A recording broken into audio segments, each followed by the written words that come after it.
नमस्कार, स्वागत है आप दर्शकों का। आप देख रहे हैं न्यूज़ 18 का डिजिटल प्लेटफॉर्म। मैं हूं आपके साथ रजनी चौबे।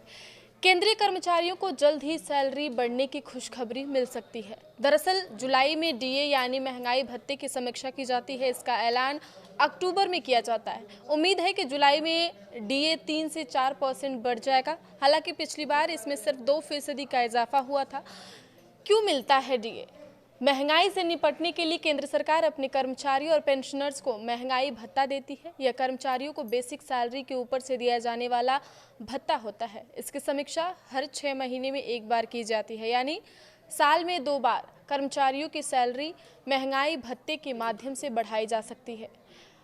पेंशन भोगियों को डीए क्यों दिया जाता है? जैसे कर्मचारियों को महंगाई भत्ता यानी डीए मिलता है, उसी तरह पेंशन धारकों को महंगाई राहत यानी डियरनेस रिलीफ डीआर मिलता है। इससे पेंशन भोगियों को बढ़ती महंगाई से लड़ने में मदद मिलती है। डीए की वजह से कर्मचारी की सिर्फ टेक होम सैलरी नहीं बढ़ती है, जी हाँ, यह पूरे पे स्ट्रक्चर को ही प्रभावित करता है। ऐसा इसलिए क्योंकि बेसिक सैलरी के अलावा डीए भी सैलरी स्ट्रक्चर को वो पार्ट होता है जिसका असर पीएफ, पेंशन और ग्रेच्युटी के कैलकुलेशन पर पड़ता है। केंद्र सरकार हर साल 2 बार डीए डीआर की समीक्षा करती है। यह review India consumers price index AICPI के आंकड़ों के आधार पर होता है। ऐसा जरूरी नहीं है कि सैलरी बदलाव ही किया जाए। डीए की समीक्षा जनवरी और जुलाई में होती है। इनकी घोषणा लगभग मार्च और अक्टूबर में की जाती है। पिछली बार सरकार ने डीए में 2% का इजाफा किया था, यानी इसे 58% से बढ़ाकर 60% कर दिया गया था। इसका मतलब है कि इसका फायदा 58 लाख कर्मचारियों और 65 लाख पेंशन भोगियों को मिला था।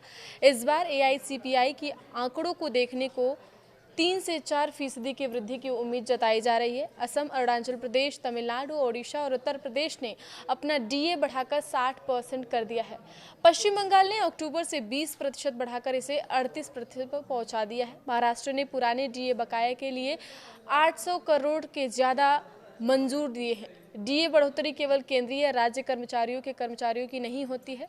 रेलवे और बैंकों के कर्मचारियों को भी इसका लाभ मिलता है। इंडियन बैंक एसोसिएशन ने अपने कर्मचारियों के लिए डीए बढ़ोतरी का ऐलान कर दिया है। वहीं रेलवे ने डीए 2% बढ़ा दिया है। कर्मचारियों का डीए पूरी तरह टैक्स के दायरे में आता है। इसे ITR में अलग से दिखाना होता है। इसके अलावा सरकार ने यह भी कहा है कि डीए को फिलहाल बेसिक पे में मिलाने का कोई प्रस्ताव नहीं है, भले ही यह 60% को पार कर जाए। अभी सबकी नजरें 8वें वेतन आयोग पर टिकी हैं कि उनकी सिफारिश इस संबंध में क्या आती है। आगे खबरों के लिए आप बने रहिए न्यूज़ 18 के साथ।